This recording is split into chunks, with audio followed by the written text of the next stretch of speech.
All right, so now we got the main event here. We got Moxley versus Swerve for the AEW World Championship.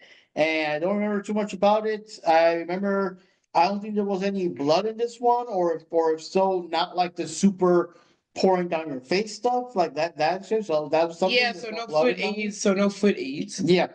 I'm sure the conglomeration. I'm sure the And rest of the Death Moxie still Riders. bit, I'm sorry to interrupt, but then Moxie still bit Swerve's head. Like, I think that was still blood. Yeah, Some blood. but not like the excessive. It's still Like, gross. yeah, I'm sure the Death Riders got involved somehow, whatever. I just don't remember too many details. The only thing I remember is the ending. And Because Massimo. unfortunately, I think you saw that part though. Because unfortunately, they did a thing where Swerve's getting ready to do the stomp, and Oh, because I complained about it. That's one of Swerve's moves that I do. Moxley is like super obviously just sitting there, just waiting for it, because it takes so long to get set up. Because that's the thing about a move. The move is supposed to be he knocks your ass down, and just as you get up, he stops you. But since it takes so long, you're just sitting up like an idiot, just like move out of the way or something. I don't know. But anyways, he did stop Moxley. It looked like he was gonna win. Then all of a sudden, lights out. And the lights come back on, the dumb fucks come back, and he grabs Swerve with his the DDT trigger, whatever they call it, the double knee to the face, and then of course by the time the referee sees and all that stuff, Moxley pins him, Moxley wins, the dumb fucks I was leave. still kind of out of it though when I was seeing it because I didn't even notice that part. I was like, oh, what? And then I saw Moxley holding his briefcase, so I totally kind of edited the books out or something because I didn't even notice them right off. That's it. I was like, I was out of it. I saw the swerve stomp. Then I did get knocked. Was knocked out again. Then when I woke up again, I saw I wasn't even holding the briefcase. Yeah. And then I saw the Bucks walking up the ramp. I was like, wait, what? What happened? Yeah. So, anyways, on Dynamite, they appeared and they wanted to, like, I guess, team up or work with Moxley. Moxley, they don't care. They just left, walk out the ring. But they're saying, "Yo, we help you all out. We hope that we can make some kind of arrangement or whatever." But they're like not having it. They ran them out the company to make it random. Yeah, but they were saying that they were watching during the week. They like, I guess, how he took over in their absence or whatever. I don't know. But anyways, the thing is, they're mentioning how they don't forget their friends, and they mentioned how they helped Hangman because Hangman doesn't want Swerve to be champion again. So thanks to them, hey, we prevented that from happening. But Hangman's not there, so we don't know what he thinks of it though. And then Omega shows up. Oh, you remember your friends, huh? Well, the last time I remember you guys, y'all like knocked me out and almost got me hospitalized and whatever the hell else. So we got to see what that plot is going on. But so far, Moxley and them have not responded to them if they want to work together or not. They just, they just walked off. They don't seem to care. Oh, so that dangling plot thread and everything. Oh gosh, I hate that. Let's say, Keenan said, "Yes, remember we, the ones who helped create AEW." And of course, what was I doing? Cody. I was going, Cody. Yeah. So there was a bit of a ganging up there, and Okada came back. So it shows that Okada's still on their side. He looks so just off and awkward. Like he really shouldn't be there at this point. But like I said, the thing I'm curious the most, I'm curious what Hangman said. They just named him, but he's not there. But they showed him Dynamite and he was backstage. He said, when we talked to Nana. And he was saying like, I didn't try to help Swerve. It was some weird. Yeah, I know, but I want to see in relation to the Bucks though. I want to see what Hangman thinks about the Bucks because they just called him out randomly. So I'm wondering what he's thinking of that. So I'm curious where he stands on that. We know Omega's not with them. So far, the Death Riders are indifferent to them, but I'm curious like where Hangman's gonna stand on that. But anyways, thoughts on the match, guys, or any notes? Because And I was knocked out, so I woke up for the swerve stomp. Okay. Then I fell back to sleep right after it. So I don't really remember too much about this. Only thing I remember was, like, I remember sitting down looking at the computer, and then just in big and large in the screen was Hepatitis Moxley biting Swerve on the forehead. And I'm just like, what the when did we get here? Like, what happened?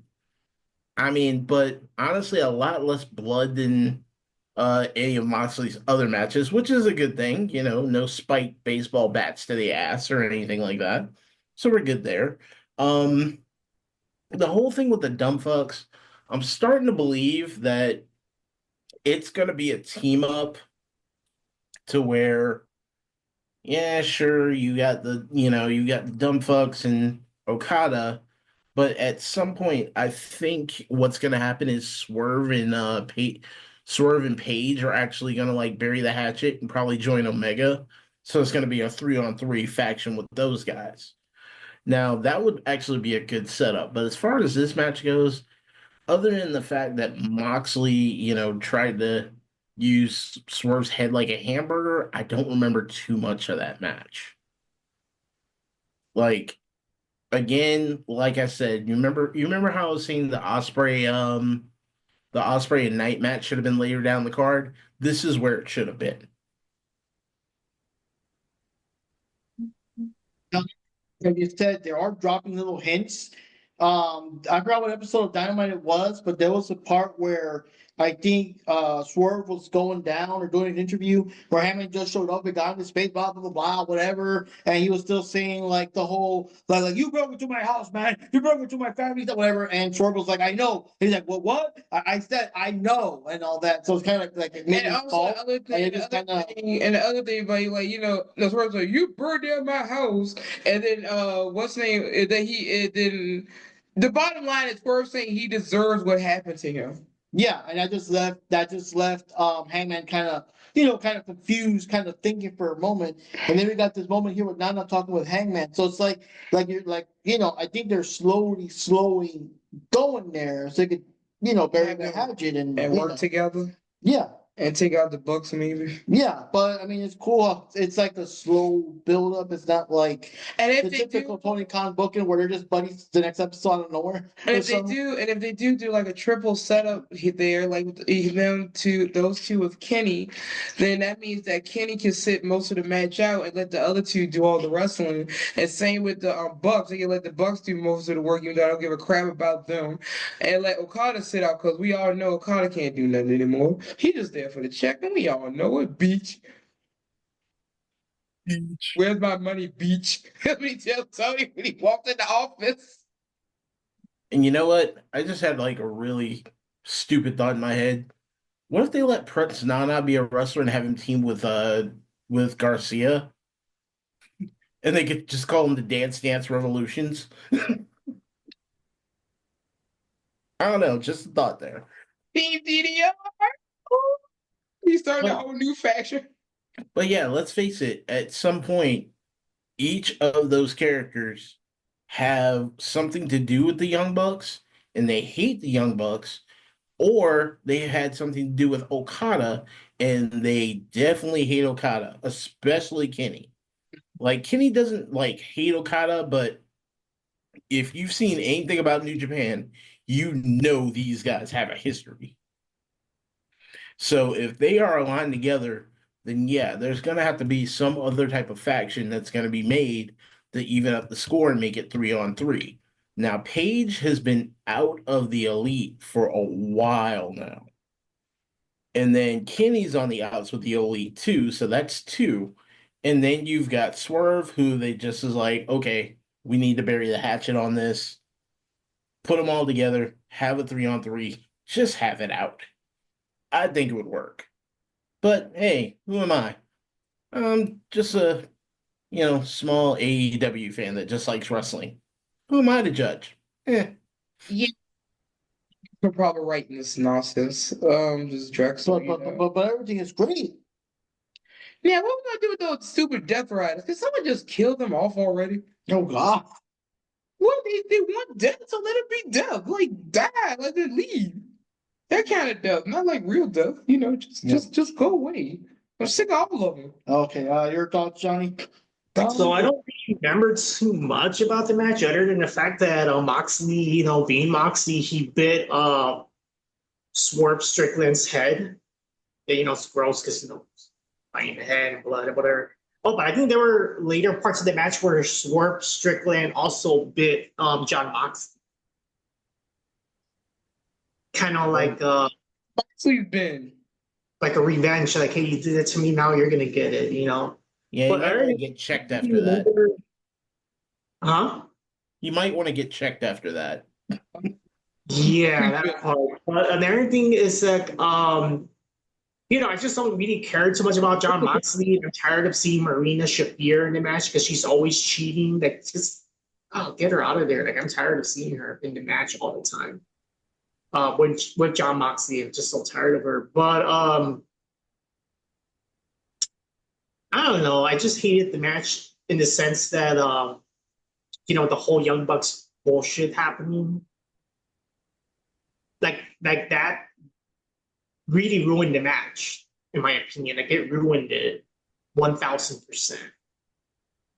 Like, I think even the people, the audience were booing the hell out of the Young Bucks when that shit happened. I would have preferred Swerve Strickland. I mean, of course, I want him to win, but I'm saying if he were to lose this match, I would prefer him losing it because, hey, I guess Jon Moxley beat him up too much and ate more blood out of his head. So, you know, that's why he got knocked down or whatever. But I would have preferred that over that. Oh, he lost because of the fucking Young Bucks. Young Thugs. They actually are building up to something. I'm getting so tired of seeing Swerve lose his matches. Yeah. It's just so annoying at this point. It is. It's Yeah, like, but I don't it's think they don't know bad what's when it's him anymore. it's bad when it's getting to the point that people would rather see actual violence than to see the Young Bucks on stage. Oh, yeah, That's for just sure. something right there.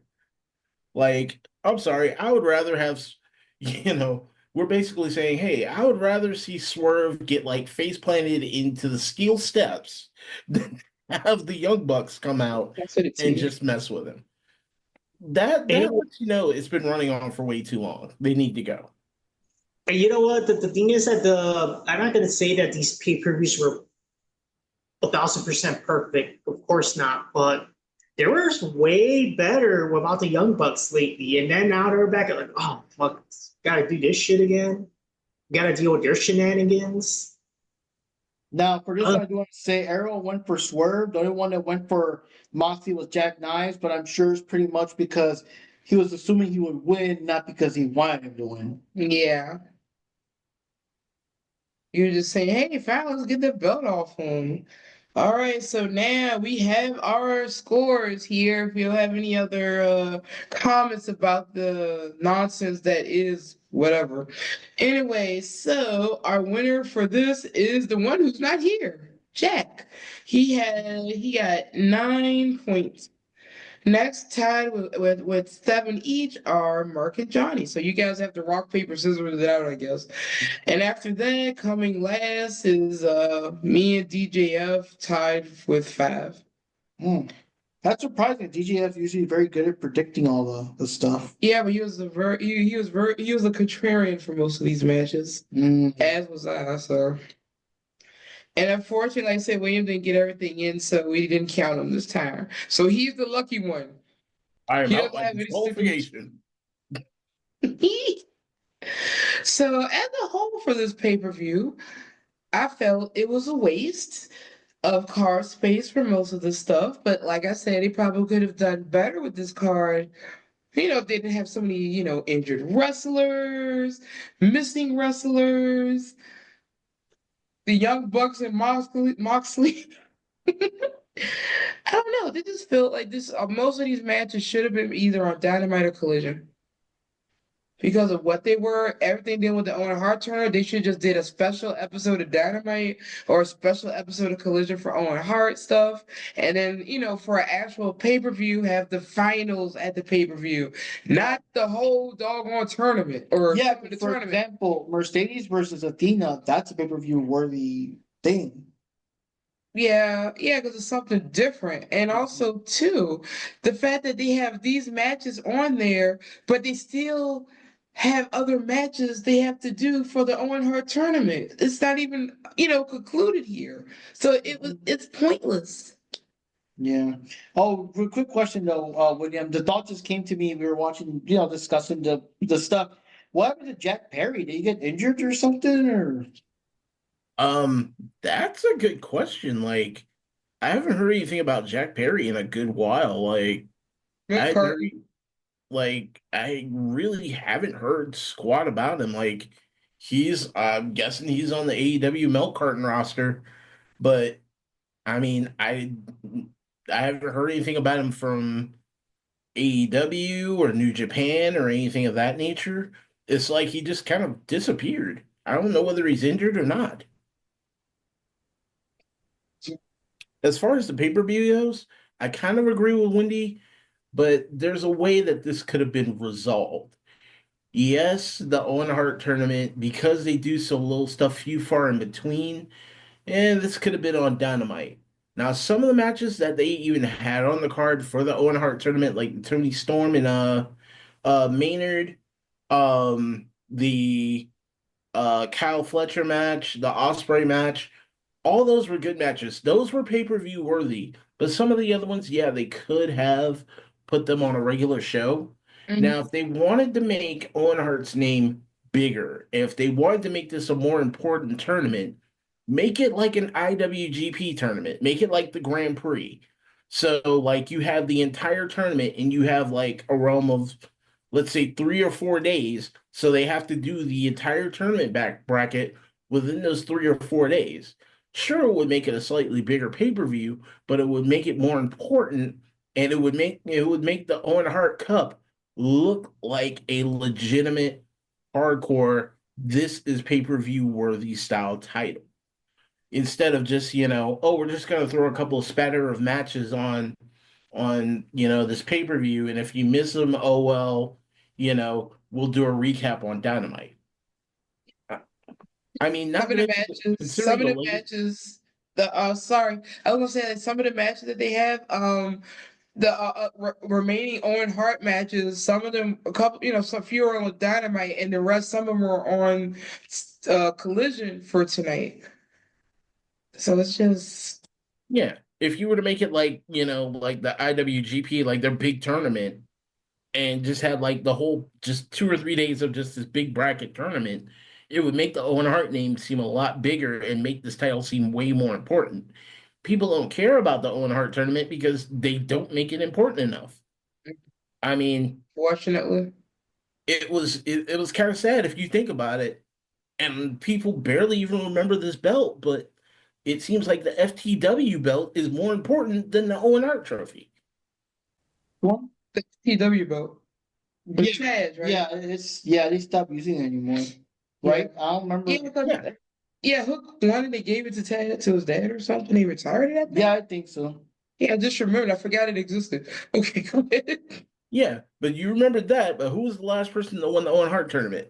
I remember, I don't know if it was the last one, but I remember one of them, they did a thing where Adam Cole and Britt Baker won the Owen Hart tournament. But the last one after that, I don't remember. I know Willow won. Oh, that Willow one year. won. But you see my point? Like, they don't make it important enough that people actually remember it, especially with as big of a name as Owen Hart actually was. If anybody should have been doing this, should have been WWE, but we know how they screwed the Hart family over, so we're not even going to Yeah. go there. But yeah, if you're going to make a tournament with that big of a name and that big of a legacy of it, make it an actual tournament. Make it like a 2 or 3 day pay-per-view event where they're going down the brackets. Don't just spatter pieces of it here and there, and then people just have to put it together like a puzzle, just to watch your shows. Make it a big ass tournament, and then that'll be a bigger turnout, and it'll be some much better matches because every match on the card has something riding on it. I mean, there were only how many titles for belts were there on this pay-per-view? Like, I think what, 1 or 2? Tony Storm's belt, Andy Garcia, good lord, no. Daniel Garcia's belt, Kenny's belt, I guess what's that? 4? Oh, one Swerve. Oh, and the tag team one, I Four. guess. That was like 5 title matches, give or take. Yeah. Doesn't Okay, hurt you to that's get playing your titles obviously better than that. And today with Jericho. Oh wow. Yeah. I guess that counts. 6 matches. Okay. okay. So yeah, that's a fair amount. But I mean, if you wanted to make it like a big tournament bracket, just do it all in one fell swoop. So just do a 1 or 2, just do a 1 or 2 day pay-per-view event, and that would make it a bit more important. I'm just saying. Mm. Yeah, that sounds about right. That sounds doable. I mean, it could be doable. I mean, I usually enjoy the pay-per-views. There's just that a lot of them are very predictable. And I don't know. I don't know if it was a thing that maybe Dynasty was like last March, and that's why they had to do it again in March this year or something. Because I know this is not the first Dynasty. This is probably the second one they had. I think Mhm. second or third Dynasty. So I don't know if it's like a March pay-per-view, but I feel that again, they really should have not had a pay-per-view this month or not have these matches and just save it for the next pay-per-view, do the final matches then. So it feels more like, oh my God, I don't want to miss this one, man. I want to see who's going to win the tournament, that kind of junk. Because Yeah. it's just, I don't know. I guess it was like 12 matches, I guess. So I guess it was half and half. 6 Too many. title matches and then 6 tournament matches. So, Well, like I said, my other issue with pay-per-views, they shouldn't be on Sundays. They should be on yeah, Saturdays. I don't know. People got to work in the morning, Monday, for the most part. I mean, I know not every job is the same, but for the majority of people, they work Mondays. And also, it's like, back when AEW was new, I love that their pay-per-views were on Saturdays because you don't have to worry about waking up early Sunday. And I'm all like, yeah, it's awesome, man. Because WWE has their shit on Sundays or whatever, but AEW smart, they got it on Saturday, and now they're going to Saturday too. So, yeah, Sunday, I mean, but you know what I mean. It's just, Like I Well, said. And they also, like I said, they need to hardcore change up the writing because these are starting to turn into we're starting to get way too many Geese Howard tournaments. Predictable. Yep. Your thoughts, Johnny? Personally, I felt like this pay-per-view was very average. I mean, the only matches I really enjoyed the most was probably I like the Anthony Bowens one because that was a little bit of a surprise. Let's see, the Will Ospreay match was pretty entertaining. It was just I like seeing Kevin Knight. Like I would like to see him wrestle more, so that's kind of interesting. I could care less about the Mercedes Moné match, but yeah, not that many matches that I really liked that much, but I definitely did like the Bandito match. And the Adam Cole one, because it was a little bit, I guess, unpredictable, that a little bit of a shocker that Daniel Garcia lost that bad in that match. And I did like the Kenny Omega match. But other than that, like the pay-per-view itself, like in its entirety, it just felt very below average. Like nothing special, nothing to shout about. It could have been regular matches on Collision or whatever. But anyways, this is Mark Rodriguez signing off for America's #1 cure for insomnia, the Diamond Cutter Wrestling Podcast. If you can't sleep, if you're getting the shakes, if you got, you're just getting like sleep deprivation or whatever, listen to us for a couple of minutes, I'll knock you right out. Yeah. So look at me. I mean, I'm getting knocked out already. Okay. This is Jupi Chan, also known as my dear Ninja Jupi. I'm turning it over to the Panda. William White, aka Ninja Panda 1980, signing off. Get ready to go to bed and make sure I don't get bit on the head. See you guys later. Oh my God. And now we turn it over to the one and only, the man of the hour, the man with the power, the man with the cool hat and the X-Men shirt, Johnny Rodriguez. Yep. Catch you later, guys. See you later, guys. See you next time.